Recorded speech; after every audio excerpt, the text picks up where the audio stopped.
Assalamualaikum warahmatullahi wabarakatuh. Ensiklopedia Al-Fatih kembali ke hadapan Anda untuk berbagi info Islami. Semoga menginspirasi aktivitas Anda hari ini. Dan jangan lupa klik tombol subscribe dan aktifkan notifikasi tombol lonceng agar tidak tertinggal berita terbaru dari Ensiklopedia Al-Fatih.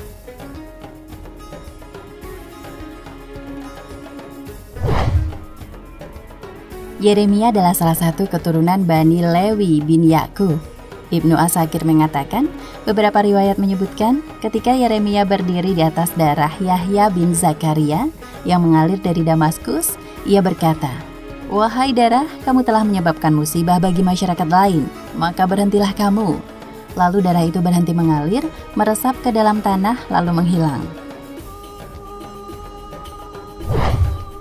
Abu Bakar bin Abi Dunya meriwayatkan dari Ali bin Abi Maryam, dari Ahmad bin Habab, dari Abdirrahman, ia berkata, Yeremia pernah bertanya kepada Tuhannya, "Wahai Tuhanku, seperti apakah hamba yang paling engkau cintai?"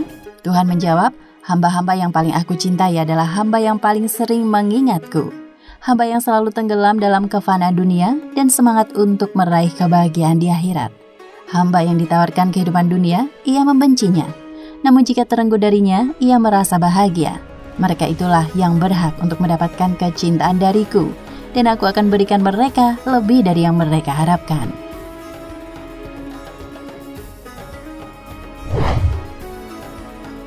Diangkatnya Yeremia menjadi nabi untuk Bani Israel. Ketika perbuatan maksiat sudah merajalela, maka Allah mewahyukan kepada salah satu nabi Bani Israel yang bernama Yeremia, "Bangkitlah kamu di tengah-tengah kaummu dan beritahukan kepada mereka bahwa mereka memiliki akal namun tidak dapat memahami. Mereka memiliki mata namun tidak dapat melihat. Mereka memiliki telinga namun tidak dapat mendengar. Aku mengetahui bagaimana kesolehan bapak moyang mereka. Dan karena itulah hingga aku masih bersikap lembut terhadap anak keturunannya sekarang ini. Tanyakanlah kepada mereka apa yang akan mereka dapatkan jika mereka taat kepadaku. Apakah mungkin seorang akan bahagia jika ia melanggar perintahku? Apakah mungkin seseorang akan sengsara bila ia selalu taat kepadaku? Hewan saja ingat rumah mereka hingga mereka dapat kembali ke sana. Kaum yang aku utus kamu kepada mereka adalah kaum yang telah mengabaikan perintah yang telah aku karuniakan kepada bapak moyang mereka. Lalu mereka mencari karunia lain dari sumber yang tidak semestinya. Para ulama telah mengingkari hakku. Ahli qiraat telah menyembah selainku. Ahli ibadah telah melakukan ibadah yang tidak bermanfaat bagi diri mereka. Para pemimpin telah mendustakan aku dan Rasul utusanku. Mereka menyimpan tipu daya dalam hati mereka, mengulang-ulang kebohongan di bibir mereka.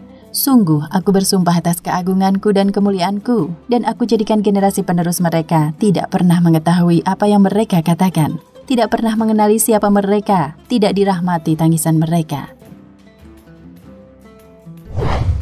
Aku akan mengutus seorang raja yang bengis dan kasar, raja yang memiliki pasukan seperti awan di angkasa, seperti kapal di lautan, benderanya berkibar laksana kepakan burung elang, tali kekang kuda mereka seperti ular besar yang siap melahap siapapun. Mereka akan menghancurkan gedung-gedung dan menjadikan tempat tinggal Bani Israel sunyi menyeramkan.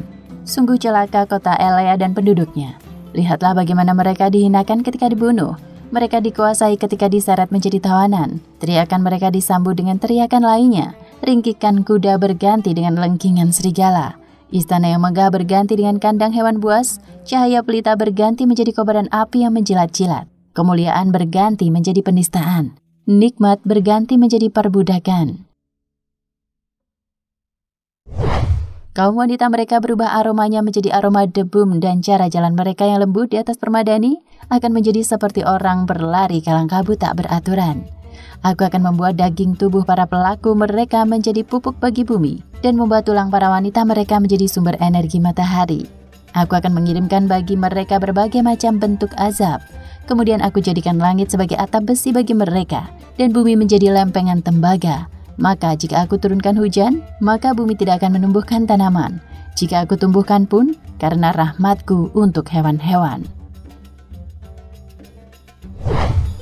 Aku akan menahan hewan-hewan itu pada masa penanaman, dan aku akan melepaskannya saat masa panen tiba. Apabila mereka masih mendapatkan sisa-sisa dari tanaman itu, maka sisa-sisa itu aku tanamkan penyakit di dalamnya. Apabila mereka memakannya, maka mereka akan menularkan penyakit itu kepada mereka. Apabila mereka ikhlas menerimanya, maka aku akan hilangkan keberkahannya. Apabila mereka berdoa, maka aku tidak akan mengabulkan. Apabila mereka meminta, maka aku tidak akan berikan. Apabila mereka menangis, maka aku tidak akan mengasihani. Apabila mereka berusaha tunduk kepadaku, maka aku akan memalingkan wajahku dari mereka. Hadis riwayat Ibnu As-Sakir.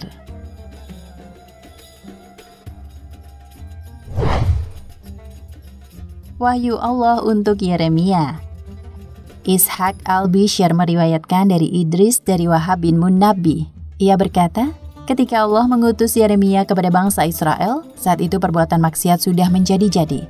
Mereka tidak lagi mengikuti ajaran yang benar, bahkan mereka membunuh para nabi yang diutus kepada mereka.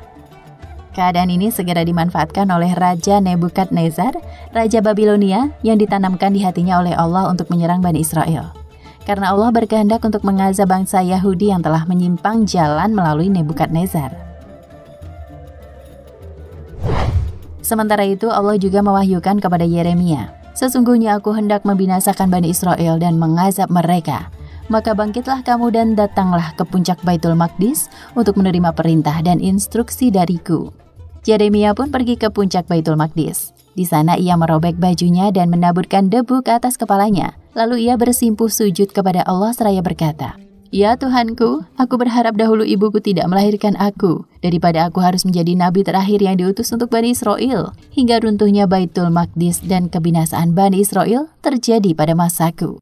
Allah berfirman kepadanya, "Angkatlah kepalamu." Lalu Yeremia pun mengangkat kepalanya, kemudian sambil menangis ia berkata, "Ya Tuhanku, siapakah yang engkau tunjuk untuk menguasai Bani Israel?" Allah menjawab, "Para penyembah api. Mereka tidak takut dengan siksaanku, dan mereka tidak mengharapkan pahala dariku. Bangkitlah, wahai Yeremia, dan dengarkanlah wahyu dariku tentang kabar kamu dan Bani Israel. Sebelum aku ciptakan, kamu telah menjadi orang pilihanku. Sebelum aku bentuk di dalam rahim ibumu, aku telah mensucikanmu. Sebelum aku keluarkan dari perut ibumu, kamu telah aku bersihkan. Sebelum kamu menjadi balik, aku telah mengangkatmu menjadi nabi. Sebelum kamu menjadi dewasa, aku telah memilihmu untuk menghadapi masalah yang sulit. Karena itu bangkitlah kamu dan berjuanglah bersama raja, dan tunjukkanlah kepadanya jalan yang aku arahkan."